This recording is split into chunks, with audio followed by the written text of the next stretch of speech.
Alrighty. Well, I'm gonna get started.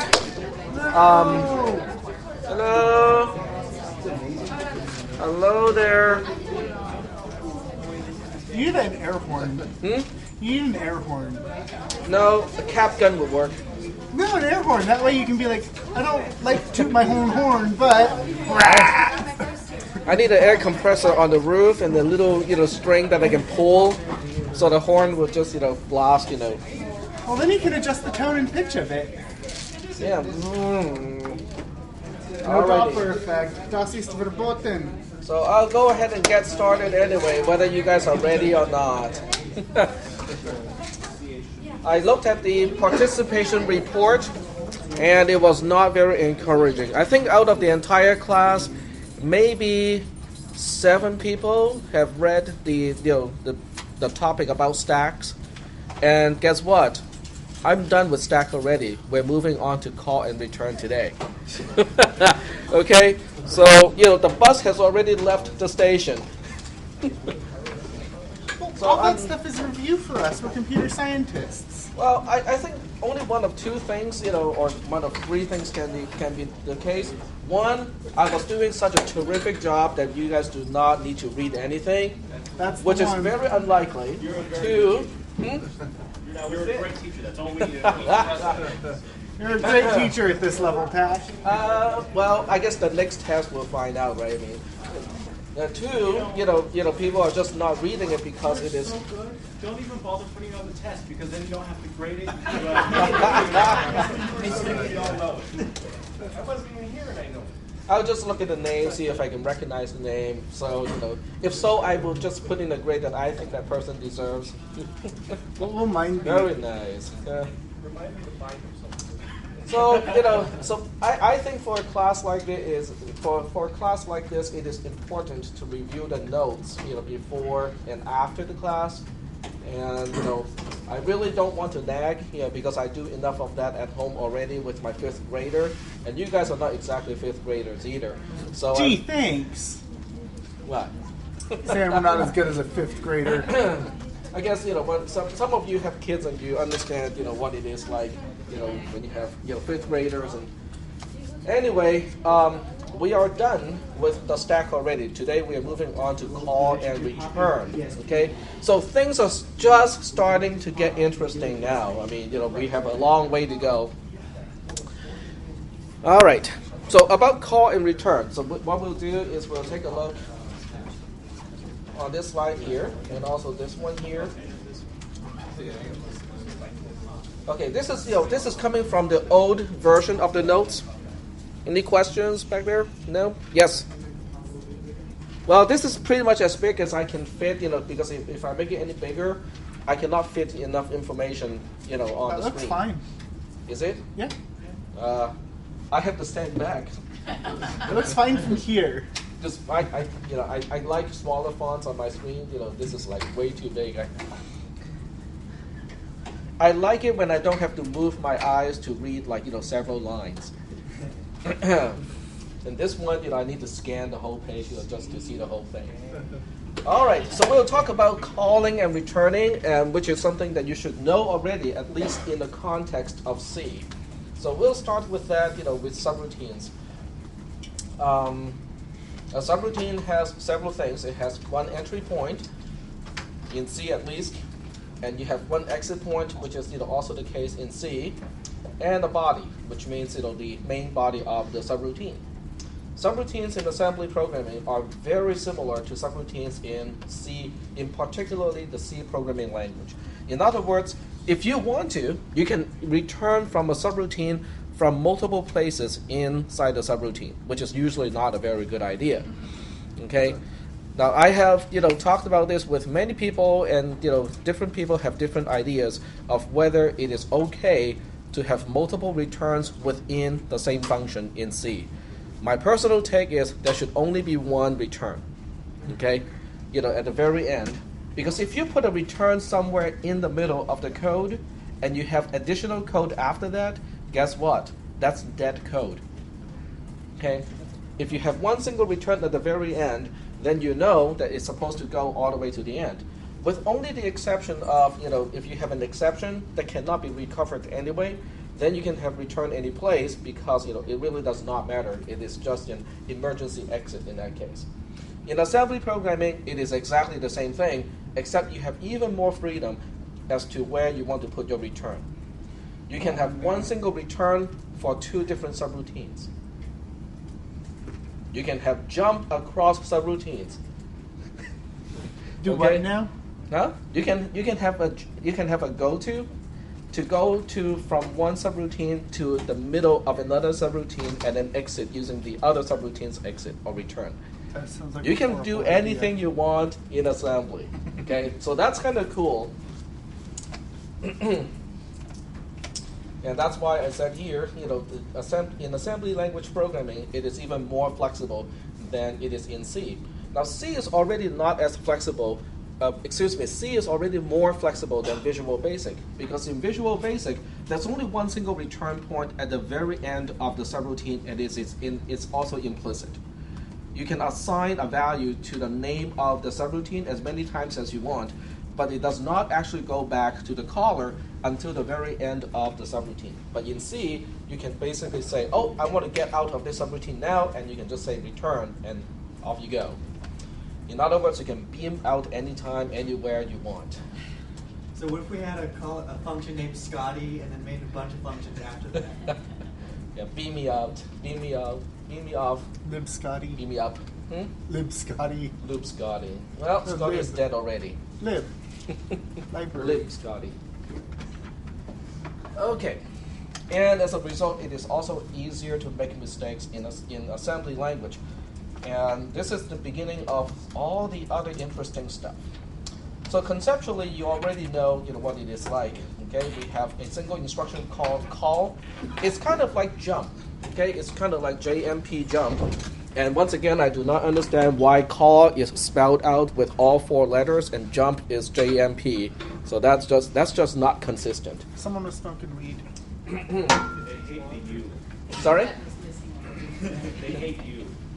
They do not hate me. Nobody hates me. I'm The not letter important. U. Oh, you. Oh, you mean the letter U. Because I'm not significant enough to be hated. To be hated, you have to be significant enough to really actually mean something. So in this case, the call instruction is basically the function call in C. And when you define the subroutine, you have to use a label. You define a block of code for sub1, and at the very end, you use the instruction RET that represents return. And that's it, okay? 2 instructions, call and return. The call instruction has 2 things to do, okay, which is the same thing as in a function call in C. When you place a simple function call, there are 2 things to do. The first thing to do is to remember where to return to, because if you don't remember where to return to, when the subroutine is done, what are we going to do? We don't know. Okay, so the first thing to do is to remember where to return to, and then the second thing to do is to branch and continue execution in the subroutine itself. When you return, it's exactly the opposite. You have to look up where to return to, and then you branch all the way back to that point. You also have to clean up the stack, okay, because that information on the stack that tells you where to return to, it has no value anymore after the return instruction, and as a result, that has to be deallocated. Now, this is where people coming from my cisp310 actually has a slight advantage, because we have been doing exactly the same thing in cisp300. We just don't call it call and return, and there's no concept of a stack. So let's go ahead and try this out. I'm not going to do this exercise. You guys can go ahead and do it. But what I'll do is I will just make a very simple sample program to illustrate a point. And it is particularly important to see what register and how to look at this whole thing so that you can see the effects of the call instruction and the effects of the return instruction. So that's what we'll do first, is to say call return.s, and we'll go ahead and write a very simple program to illustrate that point. We'll put a no op here because I want to put a breakpoint right at the very beginning. And let's see, we'll say call, and in this case I'll just call sub1. Sub1 will be defined later. Sub1 is over here. It has one single no-op instruction which is actually not needed, and then followed by a return instruction. And after this, we'll just go ahead and exit the program, because this entire program only serves one single purpose, which is to illustrate the call instruction and the return instruction.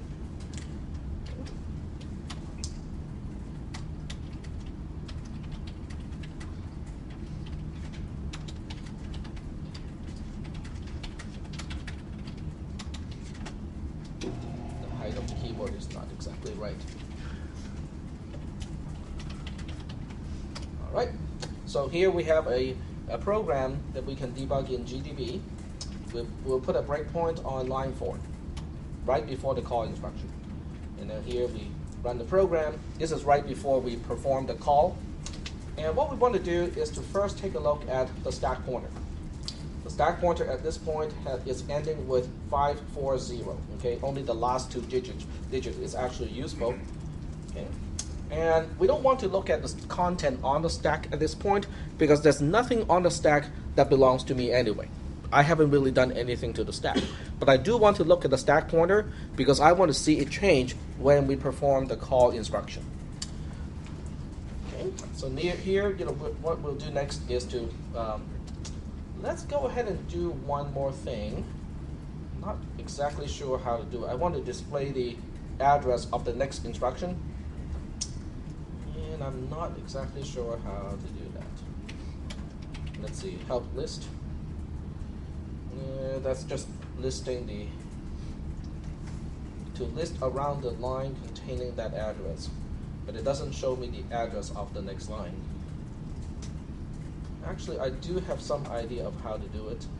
The breakpoint is before the instruction, so you can see that the instruction of the call instruction is at the address 55. Okay, so just kind of keep track of that 55 here.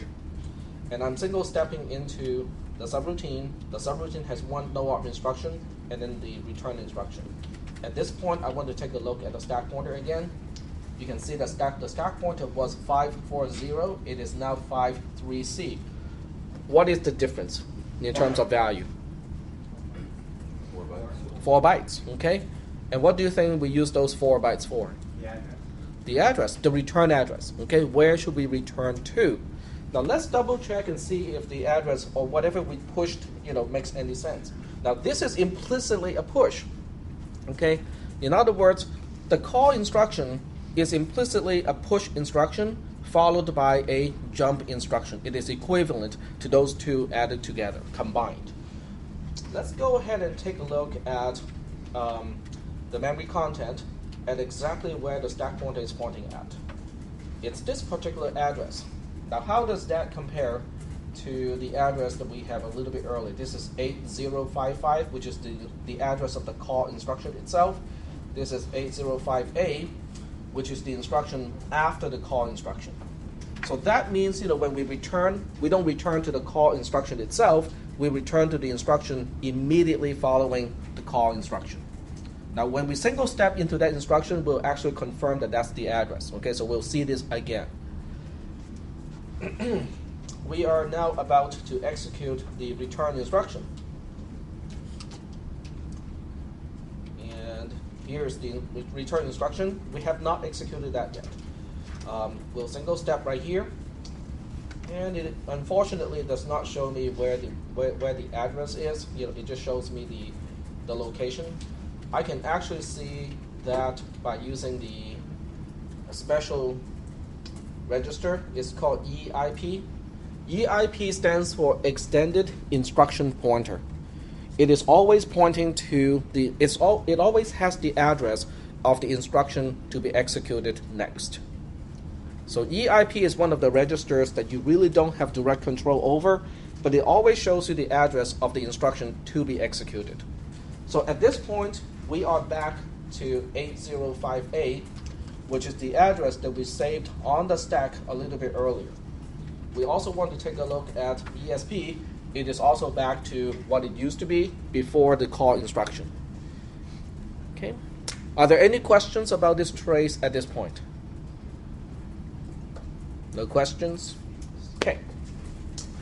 So what we'll do is we'll take a look at this program. I will make a copy of this program, and we'll call it cumbersome. Okay. Yep. Go ahead. Why does it list the registers A, B, or A, C, D, B rather than A, B, C, D? Because A, B, C, D is what we think the names are. We just think that okay, they must be registers. A, B, C, D is just sequential using the letters, but that's actually not the case.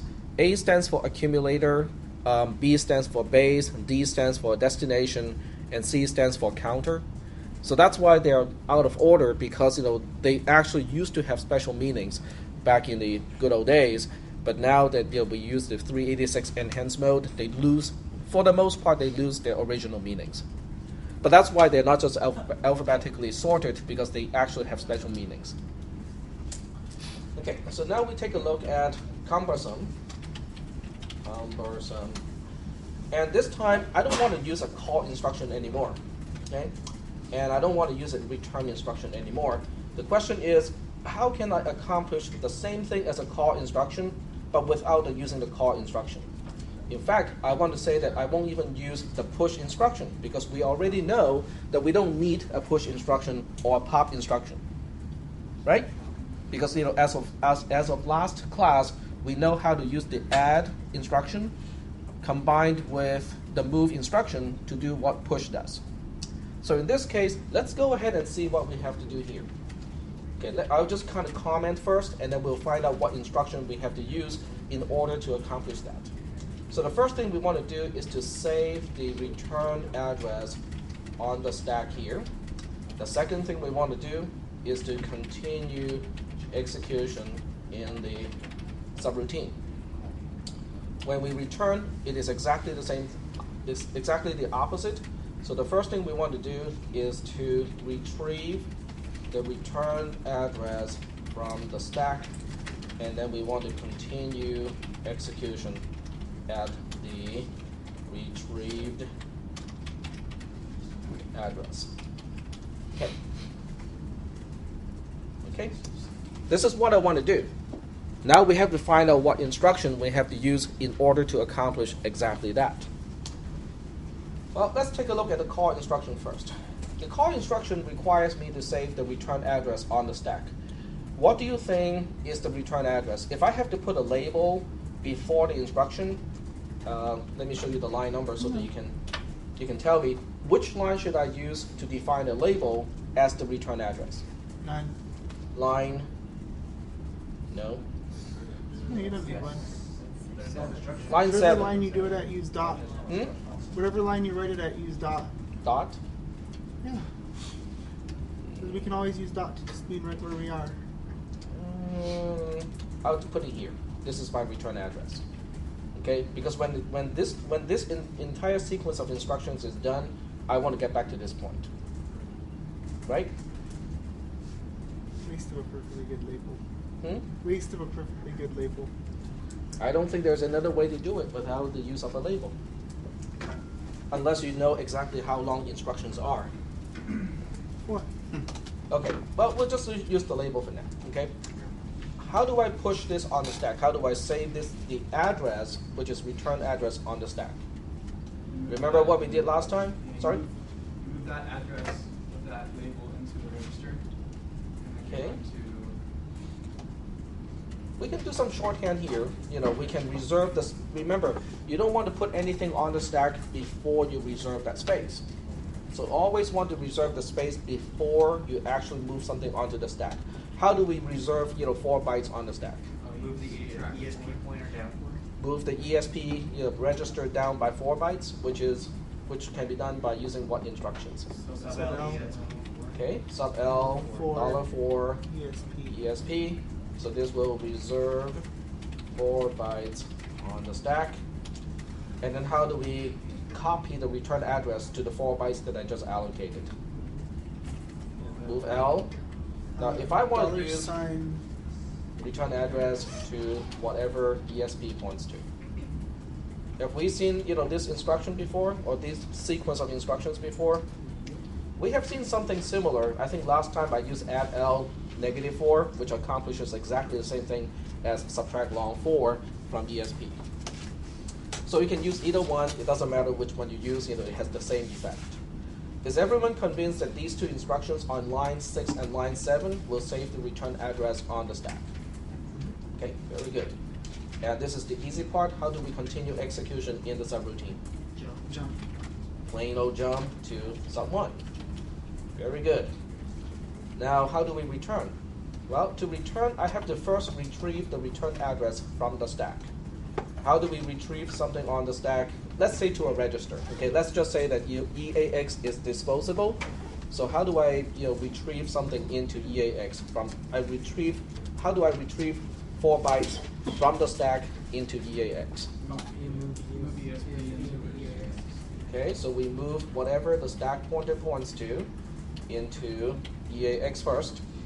Now that I have used up those 4 bytes, I have to change the stack pointer. How do I adjust the stack pointer now that those 4 bytes are no longer needed? Add L 4 to ESP. Do you see a pattern here? Do you see the pattern? This one here, is opposite to exactly this one. This one here is exactly the opposite to this one. Now we just need to find the opposite of this guy here. Yes? Question? Can you make the terminal text bigger? The terminal text is pretty much as big as I can, without bumping it over.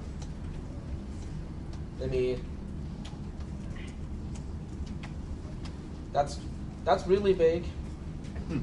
I have to stand back a little more. I think they should change this monitor to become a smaller monitor so I can actually work with it. Okay, so First time ever that a computer person will ask for a smaller monitor. well, because I cannot deal with fonts this big. I mean, I actually have to turn, my eye has to roll and pan in order to see the line. So if I make mistakes in this class, you guys understand why. It's because my screen is too big. Sure. All right, so how do we continue execution at the retrieved address? This is something that we have not done yet. Okay, it uses an instruction or one particular mode that we have not really done yet. What we want to do is to do something like this. Asterisk. We want to go to the address that EAX has. Yeah, exactly. ES. Oh, it is in EAX. It is in EAX. This is what we want to do. Let's see what Put an the assembler asterisk has to before say. it. Sorry? Put an asterisk before it. Well, let's just say let's see what the assembler has to say about it. Okay? G steps -O, cumbersome.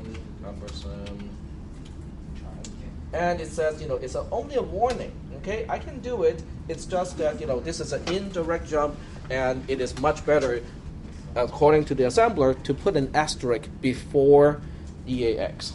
So, well, since we don't want the assembler to be unhappy, we'll just go ahead and, insert that one little symbol, like that. Okay? This is what we call an indirect jump. Whatever you have in EAX becomes the address to jump to. So instead of jumping to a label that is predefined, we are now jumping to the address that is stored in EAX. Are we doing okay so far? Yep. What does the asterisk mean? The asterisk is, I have no idea. I think that's just by convention, it wants to have an asterisk. It's assembly code for, hey, I'm doing something that you may or may not think I want to do, and this is my way of telling you that yes, I want to. Mm-hmm. That's all it is. Double confirmation. It's like having to click OK before you can format your C drive. But I can do this.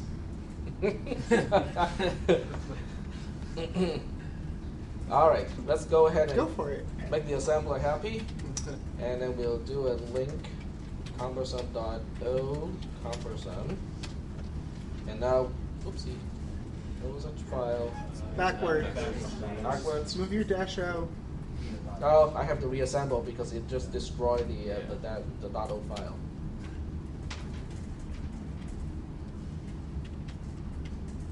See, I told you the screen is too big. The font is way too big for me.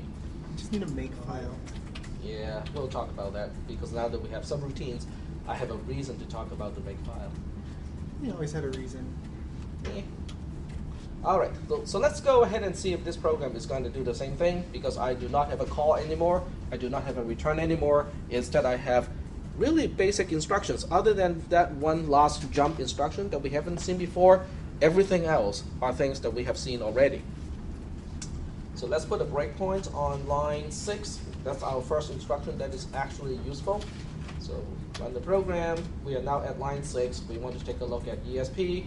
And it still has an address of 540, which is good. Then we execute the subtract 4 instruction.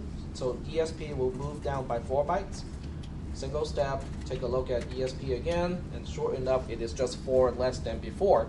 So at this point, there's nothing mysterious. I mean, that's exactly what it is supposed to do. Now we are ready to move the return address into whatever the stack pointer is pointing at. Now, let's go ahead and double check to make sure that location is not something that is already the return address, just to make sure that the instruction is doing something useful. This is the original content on the stack with those 4 locations. Now we single step and we look at the same location again, and you can see that now we have the address of the return instruction, of the return to location. Okay? We will see this again later on. Okay, we'll see this again later on. And now we are ready to perform the jump instruction. We already know what a jump instruction will do. It's a fairly simple thing. We just continue execution of where sub1 is located. So we single step, and now we're inside the subroutine. No op doesn't really do anything, so we'll single step through this one without any problem. Now we want to move whatever the stack pointer is pointing at into EAX. Okay, we kind of know what this is going to do already. Let's double check and make sure that the stack pointer is still pointing at the 4 bytes that I put onto the stack, and that's confirmed. We single step through this instruction. We take a look at EAX, and now EAX has exactly the same bit pattern as what is on the stack. So everything is still working. Okay, everything is working as expected. Now we are ready to execute this instruction here so that we are deallocating those 4 bytes from the stack, because those 4 bytes are no longer needed. I already know where I'm supposed to go back to, and therefore we are deallocating those 4 bytes from the stack. Single step, we take a look at ESP. It is back to what it was before the call. Okay, so here is the most magical instruction. The one thing that we have not seen or talked about before is the indirect jump instruction. We are jumping to wherever the EAX register is pointing at. EAX, we already know what EAX has. It is 8048061. That's the address that we are supposed to go back to. We single step and see whether that is the case or not. Single step. Now, it doesn't really show you anything on the screen to confirm that, but I can always look at EIP, which is my instruction pointer, to know exactly the current instruction, and that's exactly where it is. Is that okay so far? I mean, is it confirming that, without even a push and a pop instruction, we can still accomplish what a call and a return is supposed to do? Yep. Earlier you said, I don't know which word, but you said that the EIP has the next instruction. It has the address of the instruction that we want to execute next. Okay. Yep. So we are not, in other words, in this case, 8048061 is the address of move L$1 to EAX. Because this instruction we have not executed yet. Okay. We are just about to execute that instruction. I see. Yep. And If you had a number like dollar, instead of percent EAX, you had $8048061, would you still need the asterisk in the jump instruction? no, in that case, you would not need the asterisk. The asterisk is only needed when you use a register to tell the jump instruction where to go to. If you specify exactly this, you will have to. You will not need anything else because it is just the value of the address that you're branching to. But it's impossible to know where you're supposed to branch to because the loader of the operating system can load your program anywhere within memory. So ahead of time, you cannot know exactly where you're supposed to branch to. So are we doing okay? Yep. So could you do like percent EAX plus like 2 or something? No, you cannot. Because this one will branch to whatever EAX is pointing to. In other words, EAX contains the address of the next instruction to execute. If you want to branch to like 2 bytes after what EAX points to, you can always add 2 to EAX first, and then you do the jump instruction. Yep. Can you bypass the jump instruction by just adding or subtracting the EIP? No, you don't have access to EIP directly.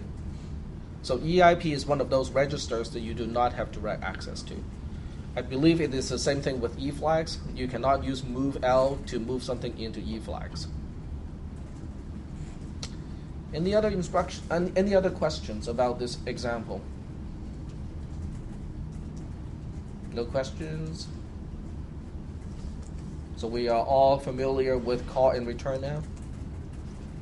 So what kind of crazy architecture will not have not only push and pop, but no call and no return either? A RISC architecture. And there are purist, RISC architectures that are just like that, because you can do everything using, dedicated instructions. We'll let them spend the extra 3 hours programming. We'll just use our call statement. Yes. Now, how many people understand what is pipelining in terms of processor design? Nobody? Okay. Pipelining. Now, there are some RISC architectures that has a 4-stage or even a 5-stage pipe, which basically means, how should I put it? When you execute an instruction, there are 4 cycles involved. The first cycle is to grab the instruction. The second cycle is to decode the instruction. The third cycle is to get the source, which is an operand. And the fourth cycle is to store the result. So these are the 4 cycles that are common to just about any instructions. So what pipelining means is you can have an assembly line, so to speak. In other words, your processor has basically 4 people in a row. The first person is responsible to grab the next instruction. The next person is responsible to decode. The next person is responsible to grab the operand, the source operand, and the last person is responsible to store the result. So you have these 4 people working at the same time. So in other words, each person is working at a particular stage of executing an instruction. And as a result, now you can execute 1 instruction per clock, even though each instruction itself will require 4 clocks to execute, but because of the assembly line, geometry, now you can execute instructions faster because you are doing the decoding, the storing, the calculation, and and grabbing the operand at the same time. Yep. So while one's doing something, the other one's starting on the next. It's an assembly line. Okay, remember it's an assembly line. So if you think about assembling, some toy, that has to, assemble, you have to assemble the head first, and then the torso, and then the limbs and whatnot. Each person is only doing one part, but the throughput is increased when you have 4 people working in the assembly line. It's the same thing with instruction execution. You can have an assembly line, except in this case, it's actually the opposite. Yep. Question. Exactly. It's because when you branch, it's no longer whatever is in a pipe. Branching is not as bad. Conditional branches are bad because you cannot predict which way you're supposed to go. So in many cases, a lazy design will basically just say, well, we'll just stall the pipe. We'll just wait for the result. When the result is ready, then we'll actually go ahead and decide which way to go. If you have enough silicon, you can actually try to go into both paths. And when the result becomes available, then you just toss the result of one path away. And that takes a lot more silicon than just stalling the pipe. Now, this is completely out of the scope of this class, but since some of you understand what I'm talking about, so I'll just go ahead and talk a little bit about that. Now, stalling the pipe is usually a hardware feature. In other words, the processor will basically say, okay, I have a conditional branch here, JB, JC, JZ, and that kind of instruction, and it will just stop and say, okay, stop the entire assembly line because I cannot know which way to go until I know the flag, and that's kind of waste a few cycles, okay?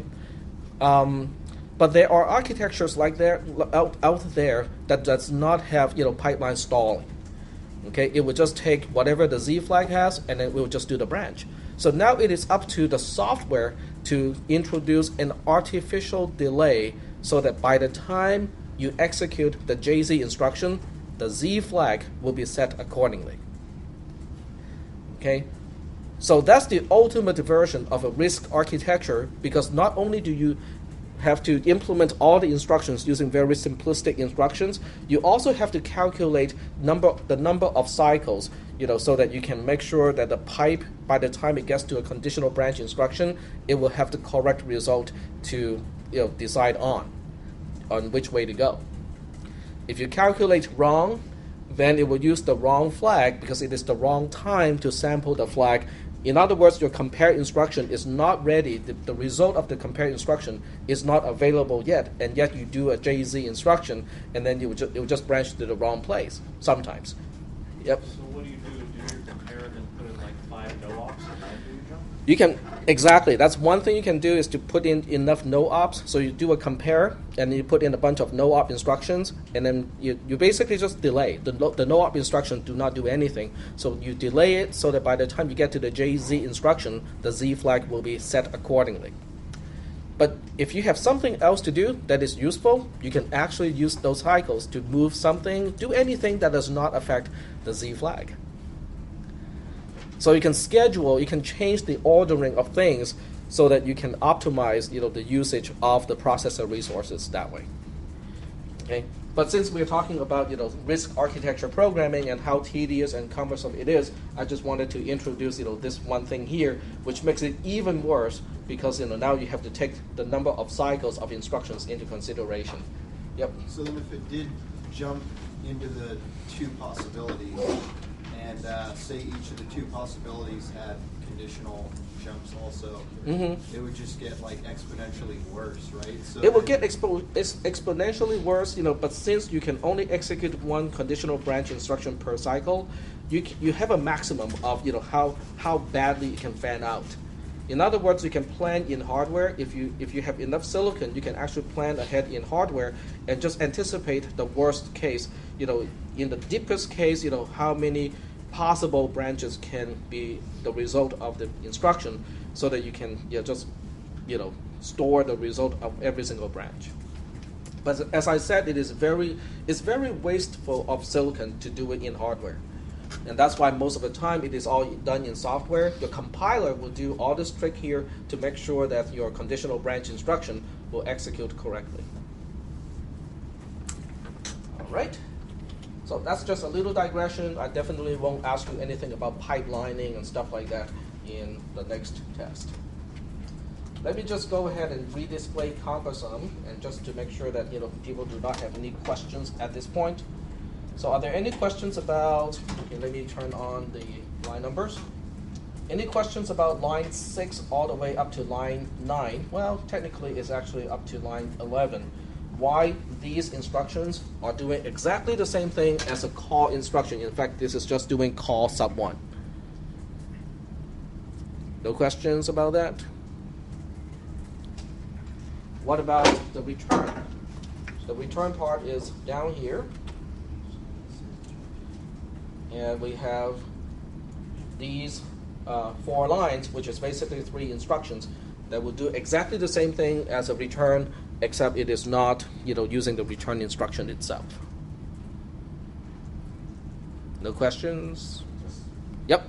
Say you have like more lines of code that you want to put in there. It go in between that move out and that if you have more code to put in, to put into the subroutine, yeah. You have to put it between sub 1, the label sub 1, and before this move out instruction. The highlighted portion is basically a return instruction, except it's not implemented or it's not specified as one single instruction. It is specified as 3 individual instructions, each one being a more simple instruction. Okay. Yep. So when doing a return instruction, is it actually the exact same thing as doing this? About the same. It's not exactly the same, because instead of using one of the useful registers, it is actually an internal register that we do not, have exposure to. But it does go through pretty much the same sequence of events. It has to, first use the ESP to retrieve those 32 bits, put it into a basically unnamed register that we don't have access to in software. adjust the stack pointer by 4, and then jump indirect using that internal register that we don't have control over. Okay, so this is just exposing what the processor has to do internal to the instruction, and we can do exactly the same thing using these instructions as well. Yep. I don't understand the line 7. Line 7? Line 7 is subtracting 4 from the stack pointer. The stack pointer. No, line 7 is move N. Line, which line again? 7. Line 7? Oh, it's moving Yeah, the return address to where the stack pointer points to, Okay, but, because we want to save the return address. okay. Okay. Okay? We first reserve the space on the stack, and then we copy the return address to the spot that we just reserved. Yep. In your notes for this section, at the, instead of your jump asterisk and then the EAX, you had jump and parentheses E. That would be incorrect. That's actually the wrong addressing mode. Yep. The notes is wrong. This is correct. Never trust Cal. Yep. Exactly. Yep. I have a question. If you had a register that had some sort of value in it that you could subtract more from, could you use pretty much any other register as kind of a pseudo stack register? Yes, you can. That is a very good point, because if you don't use push, pop, call, and return, there's no special need to use ESP as your stack pointer anymore. You can just pick one of the registers as your stack pointer. But it couldn't be already at 0. It'd have to have some place, right? Say that again? Well, because you're going, I don't know. Well, because the way the stack. Your entire program has to respect that convention, basically. All the subroutines, the entire program has to reserve that particular register and make it the stack pointer. If you were using a different register, would you have to go from the top down again? You start at 0. Yes. Or Well, could you go up from no, down? you want to move down. Moving down is much more convenient. Okay. You still want to move down, and you still want to use ESP. You want to copy the ESP from the system. The system gives you the stack pointer. You want to move that into your own register and then start to use it, because you don't know which part of memory space is actually available as a stack. Yep. On a truly RISC architecture, would you have more registers to work with? Yes, you would. A lot of RISC architectures have 16 to 32 or even more registers, but they don't have any dedicated registers anymore. It is just it's R1, R2, R3, R0, R1, R2, and all the way up to R31 if you have 32 registers. Yep. So back to what he was saying, where if you were using like EAX as the pointer to the stack or whatever, how would that work with interrupts? Because won't they not go and change your? That's a good point. Interrupts, also would use a stack. It depends on the system. On many systems, the interrupts would use its own stack. So you can set up a different stack pointer just for the interrupts. But in that case, yes, it has to tie in to a particular hardware register. That's a good point. Good point. Any other questions? No other questions? That's a very good point, because interrupts is a hardware event, so you don't have software control before something is pushed onto the stack, and as a result, you have to respect that particular stack pointer if you are going to implement everything in software. Okay. Any other questions? So next time in the exam, if I ask you guys to implement call and return using your own instructions, you know how to do that already. Yep. About 10 minutes ago, I called that you're going to put that on a test. Now I have to put something more difficult on the test. No, it's fine. Now that I have introduced this, I have to find something else to put on the test.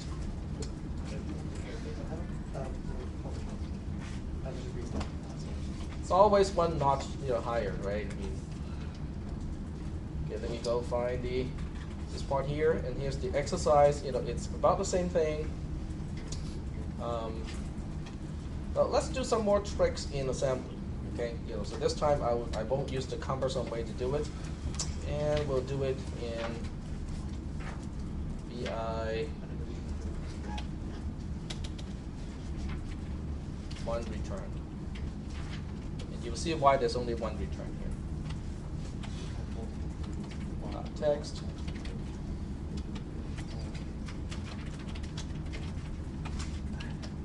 Okay, we'll call a subroutine. Let's call sub1. We'll call sub2, and then that's the end of this particular program. EX. Okay, and here this is how I define sub1. Sub1 is just sub1 here doesn't really do anything, but sub1 does not have its own return. Then we have sub2, which has its own no-op instruction. And now we have a single return instruction here. This program will work just fine, quote unquote, work just fine, because when you call sub1 using this instruction here, sub1 will get here. It will execute this no-op instruction, and then it will go to this part here to execute the second no-op instruction, and then it will execute the return instruction. At which point, control will be back to here. It will invoke the second subroutine, sub2, which will get here, return again, and it will get back to this point. This is something that you cannot do in C. You can have one common exit point when you have two different entry points for quote unquote two subroutines. Isn't that basically a switch statement when one of them doesn't have a break? It's kind of like a switch statement, except there's a return after the whole thing. Yep. How about if we have sub2 first instead of sub1? There's no such thing as inside. There's only before and after. Like having sub1, 2 points, and then we have no operation. Instead of that, having sub2, no operation return, and then after that, sub1, 2 points, no operation. Okay, say that again. How do you want to change the program? So sub1, we have two. Yes, there. Just take it out and put instead sub2, no operation return. Yes. Like that? Yes. And Then where's sub1? Yeah, and then for the second one, sub1 without the return. Without the return? Yes. Well, what do you think this will do? Who knows? because when you call sub1, it will get here. It will execute a no-op instruction. What is after the no-op instruction? Unexpected end of file? No, there's something there, we just don't know what it is. Most likely, this is just my conjecture. Most likely it's a whole bunch of zeros which map to the no-op instruction. But at some point you will run out of 0 bytes. So at which point two things can happen. You encounter an instruction that is invalid, okay, which is a good thing because the program will crash right away telling you what is the address of the invalid instruction. Or two, it finds something that is actually valid, which is even worse because now it will do something to the rest of the program, to the rest of your variables. Yep. We don't trust you. Let's try it. Well, let's go ahead and try it. Okay, so we'll go ahead and do AS. So how would you get a rm-rf backslash on that? Sorry? How would you get an rm-rf backslash? Backslash wouldn't do anything.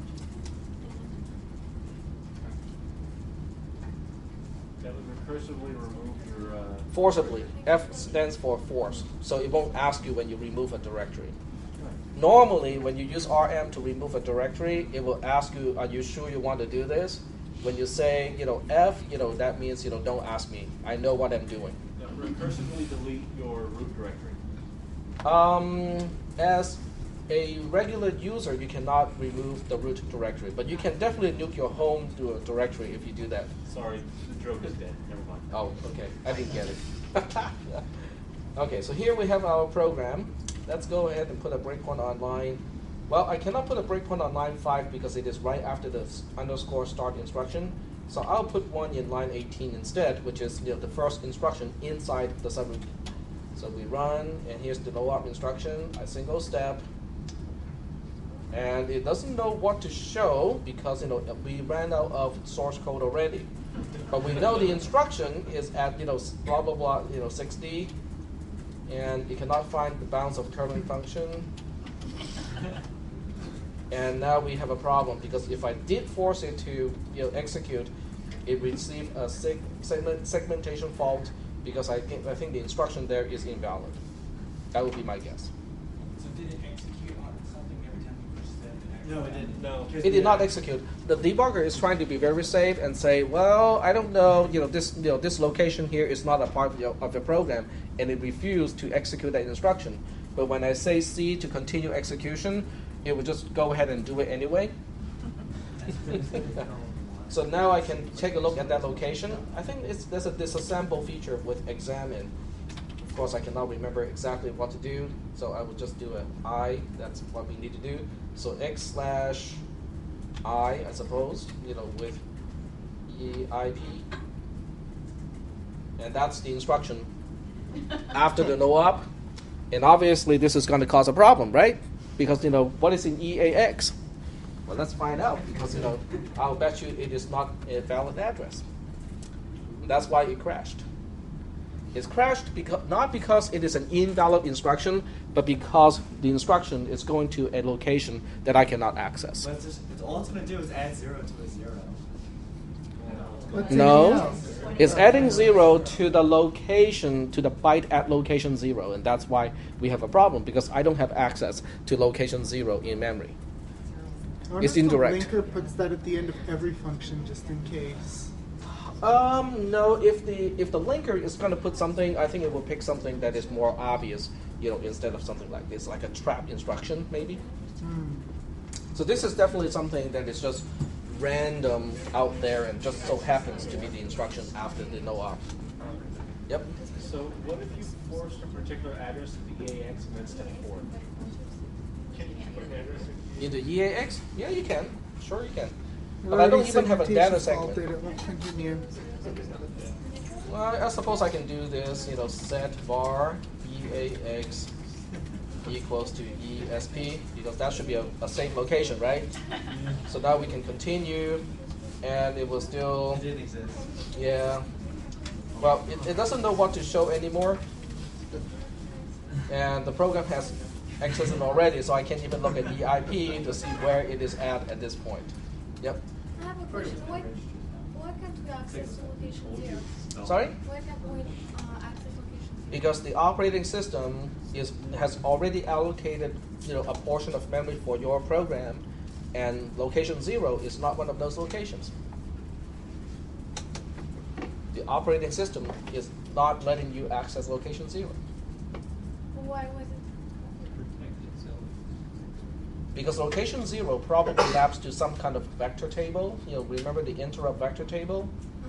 Some of that stuff starts from location 0, so you don't have access to that location. So are there any questions at this point?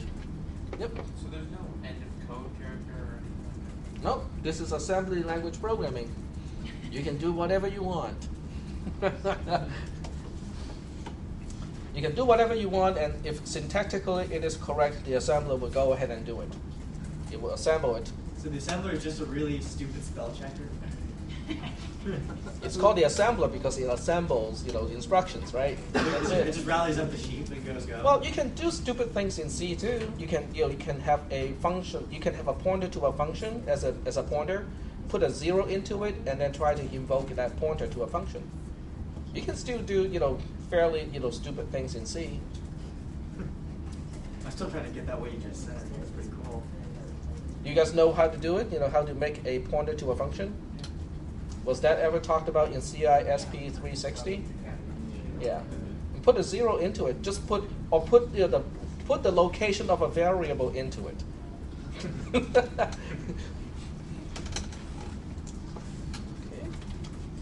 All right. So, do we have any questions at this point? No questions? Going once? Going twice? We are all good? Cool. So now we are done with, wait, not this one. We're done with call and return already. So this one is done. Using the stack in assembly language programming is a relatively new slide.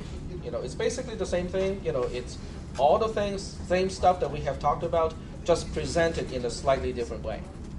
Okay, so there's no new information. Everything that we have talked about should be here as well. It's just presented in a different way.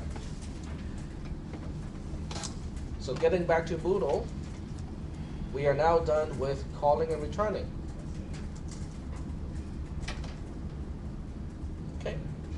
It's easy, right? I mean, yeah, go ahead. I have a question about in the previous example, like you said like in the sub2 just have to return for the sub1 and sub2. How about in sub1 I have to return and at the sub2 and the bottom of sub2 I have to return also? That's fine, because unless you have a return instruction, the no-op instruction after it executes, it will just move on to the next location. If the next location turns out to be after the label of another subroutine, so be it. So if I call the sub1 from above and then it's going to the sub1 and finish the body of it, then I have to return it's going to be Yes. going to come back. When it will return whenever it encounters the instruction return. Okay. It's just that if you forget to write a return instruction at the end of a subroutine, then very bad things will happen. Because what it will do is it will fall through that particular subroutine into the next subroutine. You're lucky if it crashes like what it did, because we don't have anything after that no-op instruction. That's lucky, because that means we will see a problem right away. The worst problem is if you do have a subroutine right after that, it will just continue to execute in the next subroutine, which means it's not going to crash right away because your next subroutine probably has some valid things to do. And if your program doesn't crash at that point, it will still do something that is probably incorrect. And by the time it shows up, and crash your program, you will have no idea when it happened. But when we like turn it off, and then we run the software again, so it's gonna be okay, right? Sorry, say that again. If you don't fix that problem, so for the next time it just crash the same thing. We don't know whether it will be the same thing or not, because the instruction after the no-op instruction is a leftover thing from the previous program that turns out to use the same location. So what that instruction is going to be depends on what program you have executed before you test run this program. And the symptom can change every single time. So that's why it is not safe to do anything like that. You always want to make sure you have a return instruction at the end of a subroutine. So as a general rule, it is always a good idea to start the label of a subroutine and immediately put in the RET instruction after that, so you don't forget that later on. Okay, very good. So now we're moving on to call frames. Okay, now when we talk about call frames, if you have any doubts about your understanding of the based addressing mode, this would be a good time to review it. Okay, because we're going to use the based addressing mode left and right all day long, when we get into what we call a call frame. This is also a relatively long section. If you look at it, it doesn't sound too bad, but it really is a fairly long section because, when we talk about passing parameters and local variables and stuff like that, it is not, that simple.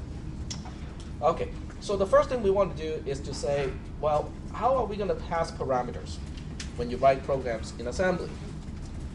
In other words, we already know how to call a subroutine. Okay, we can, for the most part, in this class, we can just use the call instruction. We know how to return from a subroutine. That's easy. The question now is, how do we pass parameters or how do we pass arguments to a subroutine? That's the question. What kind of mechanisms do we have to pass parameters to a subroutine? We can use the stack. Okay.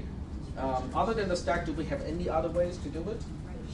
You can use registers, but how many registers do we have?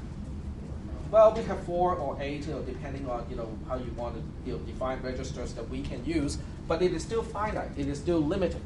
So that means we should not be using registers to pass parameters, even though it's very handy, it's very fast, but it is very limited in terms of how many things you can pass to a particular subroutine. What about global variables? Why don't we want to use global variables to pass parameters? Programming is not use global variables. Because global variables are evil. Okay, we don't want to use global variables for anything. All right. So, yep. I thought we couldn't use variables because this is assembly. I thought we could. Oh, we will. By the end of this class, we don't need the dot data section anymore. Okay. So we'll see how we can accomplish that. Okay, we want to get rid of the dot and data section altogether, but still be able to use variables and pass parameters and stuff like that. So we'll see how we can accomplish that. Okay. So here is an example. I always want to use an example to illustrate it. What I want to do is to print a single character to standard out. This is what I want to do. Well, it's not too hard to do it. I define the label of the subroutine, which is put char. I push a whole bunch of registers because I know I'm going to change those registers. And I pop the registers back so that to the caller, these registers have never been changed. Does everybody understand why I have 4 push and 4 pops at the end of this particular subroutine? Yes. Okay, just to save and restore the registers.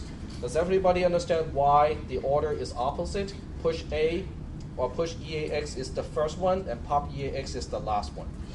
Yes. Did you already say why we're saving the registers? We are saving the registers because inside this code here, we are going to modify EAX all the way to EDX. If I want to pretend to the caller that none of these registers is modified, this is what I will have to do. Okay. And in this case, I use a single global variable called localBuf to let the caller, specify which byte, to print in the subroutine. Because if you look at the subroutine here, I use for in EAX to request a write operation. I use 1 to specify EBX, which means I'm using standard out. I use localBuf, which is my global variable here, to specify ECX, which is the location that contains the byte that I want to write to standard out. I use EDX to specify how many bytes I want to print or how many bytes to send to the output file, which in this case is just 1 single character, which is 1 single byte.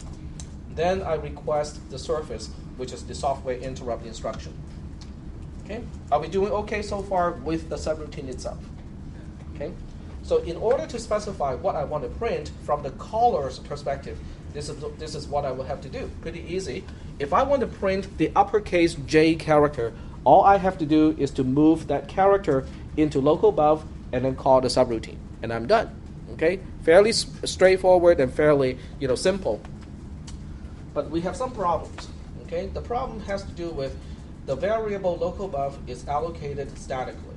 Okay, in other words, whether the program is making a call to put char or not, this is going to be allocated. It is not allocated on the fly as necessary. It is always allocated. Okay, now this doesn't seem to be wasteful because we are just using 1 single byte.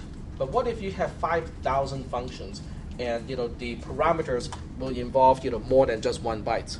You'll be blowing a chunk of memory just to pass parameters. But that's not the worst problem because memory is cheap. Okay, most of your desktop computers have what? At least 4 gig of RAM these days. Up to maybe 16 gigs. For the gamer systems. So wasting a few kilobytes or even a few megabytes is not a big deal. The problem has to do with, well, there are 2 things. One thing is not even listed here. It has to do with recursion. This will not work with recursion. Okay, so we'll take a look at recursion later. And then the second problem has to do with the caller and the callee, the subroutine to be called. They both need to understand that localBuf is quote unquote the communication global variable. So that means in addition to knowing the name of the subroutine that you have to call, you also have to know the names of the global variables that you're supposed to modify before you call the subroutine. And people will say, but that's okay, I can manage that. What if you make a mistake and use the wrong global variable? Then the wrong thing will be specified when you call the subroutine and bad things will happen. Okay? And it's silent. The compiler the assembler will have no way to double check to make sure that you are using the right global variable for the right subroutine. So that's why we have a problem here. Okay? How about using registers? In other words, we don't use this anymore. I'm going to use registers. So in this case, the first instruction is I'm making the assumption of AL is going to specify the character that I want to print. So that means inside the put char, the first thing I want to do is to move AL into local buff. The push EAX and the pop EAX are not really needed anymore because EAX contains the character to be printed. There's no need to save and restore that. But it doesn't hurt to save and restore EAX either, so I just kind of kept the instruction there. The rest of this program is exactly the same as before. I still move local buff into ECX before I ask the system to print that one character out. So this way, with using this program, there's no need for the caller to know about local buff because the communication is done by register AL. And everybody knows register AL. Well, this code is a little bit better, but it has a problem because we only have so many registers. Now the 386 architecture or Pentium in general does not have a whole lot of registers, but even when you use a RISC architecture, there's still a limited number of registers. And in theory, when you write a program in C, is there a theoretical limit of how many parameters you can pass when you use subroutines? Is there upper limit of 32, 64, 128? Nope. Okay, so we cannot impose that limit when you implement a subroutine in assembly. Now here comes a big question. It's like, well, tech, but when we write programs in assembly, we don't have to care about what people do in C. I mean, we can use our own standard and just call it a day. Well, that may be the case for some people, but ultimately what we want to do is to write programs or write subroutines in assembly so that the subroutine written in assembly can be called by a C subroutine and vice versa. Because this way you will have the most flexibility. You can write a subroutine in assembly, it can call a C subroutine. You can write a C subroutine and have it to call another subroutine that is written in assembly.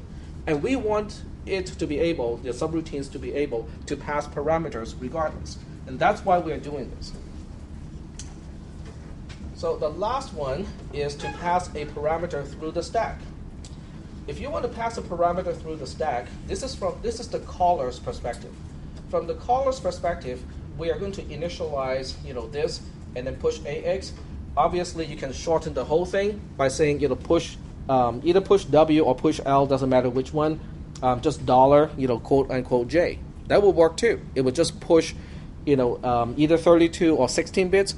But what we really care is the least significant byte is the ASCII code of uppercase J. And then you, after you push the parameter, you call the subroutine, and when you're done with the subroutine, you have to adjust the stack pointer so that we deallocate those 2 bytes that were basically allocated as the parameter. Okay? Is that okay from the caller's perspective? We don't use registers, we don't use global variables, we just use the stack to specify which character we want to print. Does everybody understand why it is okay to use a push L if I want to and use EAX here and just adjust 4 bytes instead of 2? Because it is the least significant byte that is important. And using the little endian convention, the least significant byte is always at the same place relative to the stack pointer by the time we get into the subroutine. So that's why it doesn't matter whether it's a push 16 or push 32-bit, because to the subroutine, it all ends up being the same thing anyway. Okay, so this one, I would trace this code when we are done talking about it. Inside the subroutine, this is what it looks like. Okay, we still have the push instructions, and we have the same instructions all the way up to here. And now with ECX, which is the register that has to store the address of the byte that we want to print, there's a little bit more calculation this time. The first thing we do is we copy the stack pointer into ECX. The second thing we do is to add effectively 20 to ECX, and then we specify the number of bytes to print, and then we ask the system to do it. Okay. So that looks a little bit different from last time, doesn't it? Why are we specifying 20? We're specifying 20 because we have 4, 8, 12, 16, and then the return address makes 20. Okay? So let's take a look at this one, because this one definitely is a little bit strange, because we are using the stack to pass information into the subroutine. And in the past, I have used different ways to illustrate this, and borrowing from my cisp310 class, I'm going to use a spreadsheet to do it. Yes, I know all about abusing programs. I use a spreadsheet program to teach how to program in assembly. And you will see why it is actually a very good idea. Why don't you just write the spreadsheet program in assembly? Then it's not really abuse. Don't laugh, I have done it. I have done it using the 6502 architecture. Want to see it? It has not been used for a long time in Hong Kong. It was a university project when I was an undergraduate student. They wanted to have word processing programs and spreadsheet programs for all the schools in Hong Kong. But at the time, they were using BBC computers, as in British Broadcasting Company. They actually made computers back then. And these computers have strange operating systems that are not really well supported, and they don't want to pay for commercial license to run these spreadsheet and word processing programs. So they commissioned the University of Hong Kong to actually develop those programs. Cheap labor, inexpensive, almost free. Yes. And so at the time, I think the C programming language was around already. So you might think, well, then go ahead and use the C programming language, right? Well, it's not possible when you think about the resources that we had. The program has to run on Apple II computers as well as the BBC computers. They are both based on the 6502 architecture, which is a very primitive architecture compared to everything that we have these days. But not only that, we only have 64 kilobytes of memory. Okay, if you write any programs in C, as effective as C is, it still uses up quite a bit of memory, okay, in terms of instructions and not being very, efficient. And you cannot even find a cross-C compiler for the 6502 architecture. So the only choice left was assembly language programming. At the time, there was no assembler available either. So we first had to write the assembler on the i386 computer. This is when the 386EX was top of the line computer. So we had to write the assembler for the cross assembler on the 386, IBM, using Microsoft MS-DOS. When the program is assembled and all that, it will be transmitted onto the Apple II or the BBC computer using, I think it's a modem kind of deal. Okay, so it was transmitting very slowly. And then we don't have any debugging tools. Every debugging tool that we had to write it ourselves. So yes, I have written a spreadsheet in assembly. Well, it's interesting that you brought that up, and it just so happens to click. Okay, so here we have the spreadsheet, and here we are going to abuse the program. Abuse the whole point of using a spreadsheet program, because I'm going to copy some instructions over here, and then I'll copy these instructions here. I'll put it over here. And then we have the last instruction, which is the adjustment of the stack pointer. We'll put it here. Okay. So those of you who have taken my CISP300 class, this should be nothing new at all. I mean, this is the same stuff that we do in that class. If you go a little bit more, you'll catch the 4 plus 4 plus 4 plus 1 plus 4. You mean this one here? Yeah, that's the one that's causing problems. There we go. All right, so we have a little spreadsheet here, and there we go. Oh, I can always do this, Oh, no, I guess not. Never mind. No, you can't do that. Okay, let me save the file first, because I know that I want to save this file, don't we? Okay, stack trace. All right, so this is the code that we're going to execute, and we can use the line numbers here. Let's see. Well, we'll just go ahead and it's the same as the row number, so it's not really that particularly useful. And we'll use a new window to look at the trace, look at the stack itself. And we'll use sheet 2 for that purpose. So I use one to display the instructions that I want to execute, and then I use the other one to display what is going on the stack. Okay. And the way I usually do it in the class in cisp310 is I will refer to line number on using one column, and then we'll take a look at what happens on the stack, with columns B, C, D, E, and so on. All right. So what happens on? Well, let's take a look at ESP2. Yep, go ahead. I can. It's just that I don't have a whole lot of space to play with. Once I make the fonts too big, but we'll see what happens. Okay. We'll go ahead and predefine a precondition, which basically means let's just say the stack pointer is at a particular point. I don't really care what point it is. We'll just say address L1. Okay, whatever it is. Okay, because I don't really care about the absolute location. I just want to know, relatively speaking, how the stack pointer is going to change. And as a result, let's see here. It's pointing to the last thing that we pushed earlier. So L1 is not going to show up here in the columns because we are not going to make any changes to L1 or the location L1. Okay, here's line 1. Does line 1 do anything to the stack or the stack pointer? No. How about line 2? Yeah, line 2 is going to do something to the stack. It will.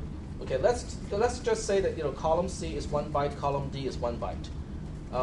What do you think will be in column C? J. Column C would have the ASCII code of J. What about column D? 0, 0, 0. Well, we don't know what it is because we never initialized the most significant 8-bit of the 16-bit register. So we'll just say that we don't know what it is. Is that okay? And L1 is going to be decremented by 2. Right? If I want to show where the stack pointer is, the stack pointer is pointing to the very last thing that I push on the stack. So this is not working. I have to change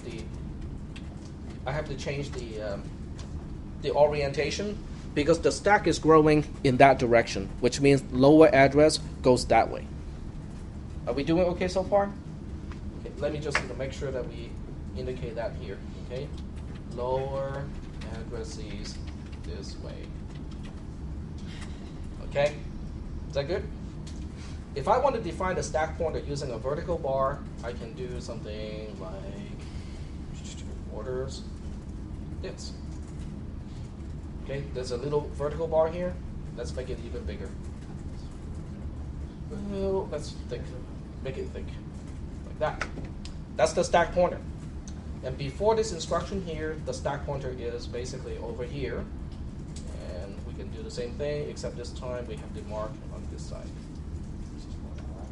Is that okay so far? The thick vertical bar is my stack pointer, or where the stack pointer is pointing at. Then I have the call instruction here. What do you think the call instruction is going to do on line 3? Push more on the stack. It will take up how many bytes to store the return address? It will take up 4 bytes. Okay, so what we'll do is we'll reserve 4 columns, and we'll combine these 4 columns and call that return address.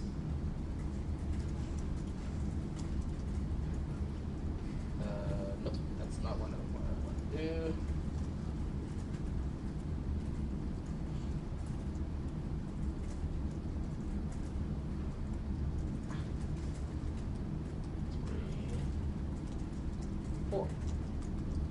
So are we doing okay so far with the notation?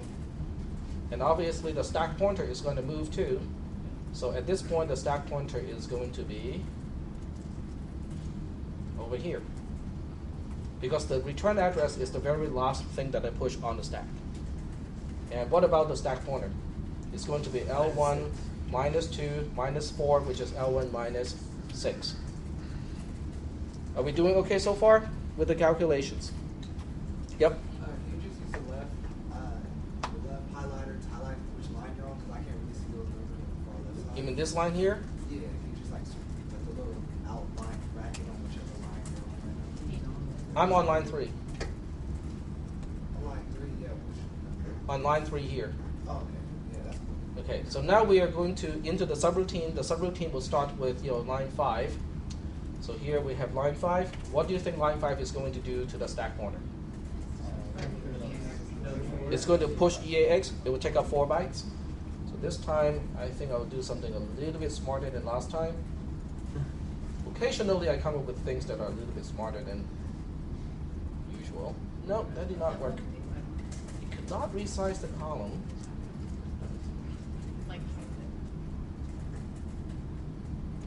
There we go. Okay. It was trying to be smarter than you.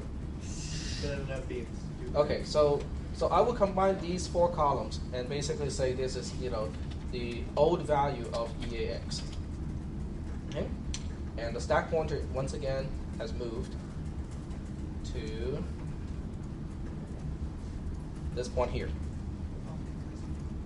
And the stack pointer, if I look at the value of the stack pointer, it is now L1 minus 10. Are we doing okay so far? So do you guys know, what's going to happen to the next 3 instructions? I will just go ahead and execute line 6, which is the next push, 7 and 8. And the stack pointer will be adjusted by 4 bytes each time. So it will go to L1 minus 14, L1 minus 18, and also L1 minus 22. And of course, this is going to be a little bit tricky. So I'll do this here. Yeah, I know how to use a spreadsheet. You designed one for, the one that I wrote, could not quite do something like that. Okay, column M N O P. So I make these 4 columns smaller. So, and then I will combine these 4 columns. Because 1 column is 1 byte, and that's why I have to count the columns exactly, because I want to show you exactly what will be in each byte location. So these 4 bytes combined will be the old value of EBX. And the stack pointer will also be moved to exactly that point. Okay? And then we have to do another 4 columns, right? So this time we have Q, R, S, T. Resize those.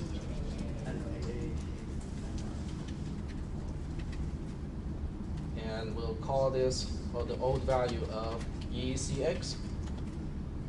And the stack pointer, once again, will be adjusted to over here. And this is the last one, okay? Because that's the last register that we push. So that will be U, V, W, X.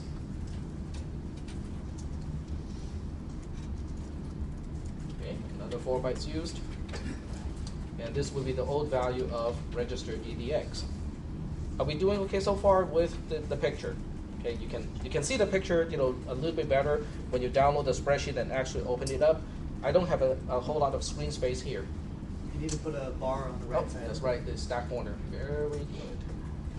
So put a bar here. That's our stack pointer. Okay. So the next few instructions are not really particularly useful. In other words, if you look at line 9, does that do anything to the stack? No. Line 10? No. Line 11? No. Well, line 11 does something. It doesn't do it to the stack per se, but now we have an alias. Okay? ECX is now the same as ESP, which means ECX will point to exactly the same place where the bar is. So let's go ahead and make it visual. And this time I will put, let's see here. Let me pick something that stands out. Okay, that's my ECX. Okay, ECX is a double bar. It is pointing to exactly the same place. Okay. What happens to line 12?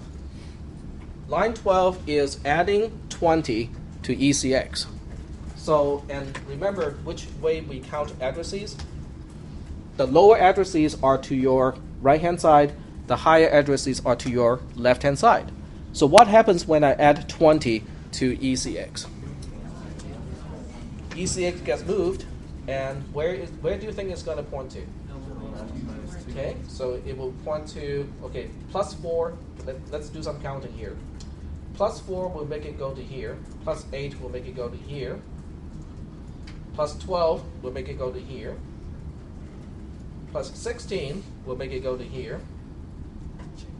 Plus 20 will make it go to here.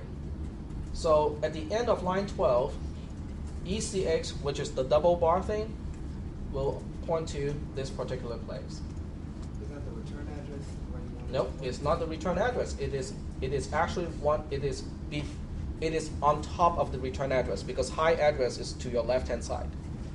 Okay. What is that byte again? What is at that location? J. The ASCII code J. Okay, which is the location of the byte that I want to print. I put that into ECX, and on line 13, do we do anything to the stack on line 13? No. Do we do anything on the stack on line 14? Not to our knowledge. Okay, it should be transparent to us. Okay, so something may happen on the stack, but it's transparent to us. What happens on line 15? When we start popping. So when we start popping, we're basically just saying that the stack pointer is moved back. Okay, so on line 15, the stack pointer is moved back to this point. Let's see, like that. Question? Yep. I noticed you started at the end of the where you started at. You didn't start at where you found the ASCII code of J. How come you don't start where you left off? Like when you start popping, how come you'll start popping from where the pointer is? This is like by ECX, not ESP. Yep. And the rest of the program you can probably track by yourself. The most interesting part is how do we use the stack pointer in order to calculate where that J that I pushed earlier on the stack was. Okay. Do you guys see how the caller and the subroutine communicate with each other? The caller only has to do one push instruction, and then the callee, the subroutine, will have to use the stack pointer as a starting point, and then understand how many things are on the stack already, and basically skip all those locations in order to go back to that one byte that is important that the caller pushed on the stack. So this is not very intuitive, and one thing is for certain.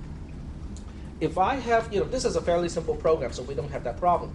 But what if we have, a fairly complex programs before we get to use the result in ESP, and we basically just push other stuff on the stack, pop other stuff from the stack, and so on. It becomes really difficult to keep track of the stack pointer, right? Because you have to basically look at all the code from the beginning of the subroutine all the way up to the point where you need to access the parameter. Yes? Can't you just push things onto the stack before the subroutine call, go into the subroutine, pop all those local variables, and then continue execution? You can do that, but it's not a very good approach usually, because you have to push the return address back on the stack first, because otherwise you cannot return at the very end. Right. You can do it. There are programs that will do that, but there are better ways to do it. Okay? Yep. Can we move? Can we copy the address in? Can we copy the address into labels? No, we want to avoid the use of any global variables. So that's the whole point. We don't want to use the global variables. We don't want to use up the registers either.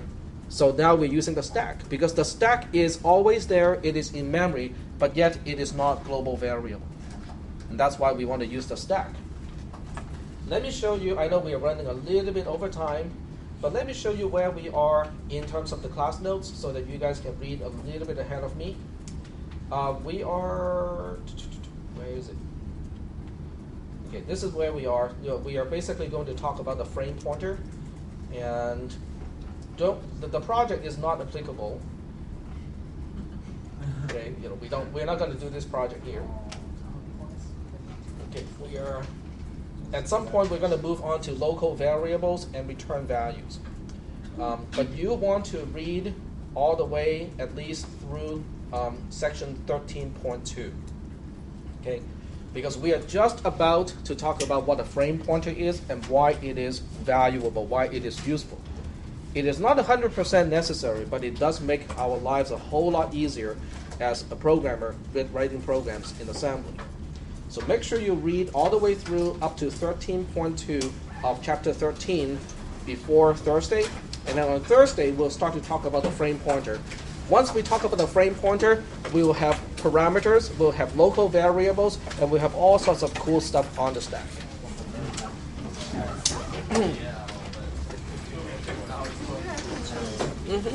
About the homework? Okay, so you said... Yeah, turn off.